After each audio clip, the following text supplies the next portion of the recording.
जय Shri Ram. Good morning everyone, চলে এলাম আমি আজকের আমার সারাদিনের রান্নাবান্নার মেনু নিয়ে। আপনারা সবাই কেমন আছেন আর আপনাদের আজকে কী রান্নাবান্না হয়েছে কমেন্টসে জানাবেন। তো ফ্রেন্ডস, আপনারা সবাই কেমন আছেন বলবেন, আর কী রান্নাবান্না মেনু হয়েছে সেটাও কমেন্টসে জানাবেন। তো আমি আজকে আমার রান্নাবান্না মেনু নিয়ে চলে এসেছি, বেশি কিছু রান্নাবান্না করিনি। তো স্টার্ট করছি আমার ব্রেকফাস্ট থেকে। আজকে আমি হেলদি ব্রেকফাস্ট বানিয়েছি, দেখতেই পাচ্ছেন, উত্থাপম। ঠিক আছে, উত্থাপম বানিয়েছি। এইটা হচ্ছে যেই বাচ্চাগুলো খায় না তারাও এটা খেতে পারে, যারা ভেজিটেবলস খায় না। খুবই টেস্টি হয় আর খুবই হেলদি হয়।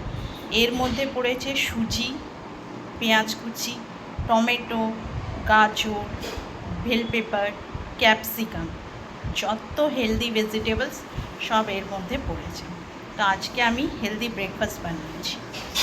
ঠিক আছে, এটা হচ্ছে উত্থাপন। তো আর আজকে লাঞ্চে নিয়ে যাচ্ছি হচ্ছে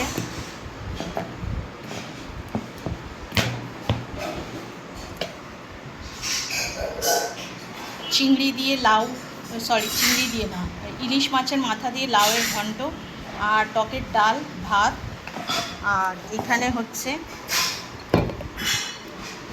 মাছের কালিয়া। ঠিক আছে, এটা আমি নিয়ে যাচ্ছি। আর রাতের জন্য হয়েছে কাতলা মাছের কালিয়া, দেখতেই পাচ্ছি।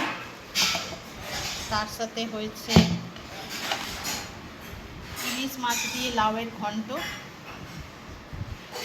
আর ভাত। তো আজকে আমার এই রান্নাবান্না মেনু হয়েছে। আমি বললাম না যে আজকে আমার বেশি কিছু রান্নাবান্না মেনু হয়নি, এই রান্নাবান্না করেছি। তো ফ্রেন্ডস, আপনাদের কী রান্নাবান্না হয়েছে কমেন্টসে জানাবেন, আর আমাকে খুব ভালোবাসা দেবেন। আমার ভিডিও যদি ভালো লাগে ছোট্ট করে একটা লাইক করে দেবেন, শেয়ার করে দেবেন। থ্যাংক ইউ এভরিওয়ান, ভালো থাকবেন, সুস্থ থাকবেন।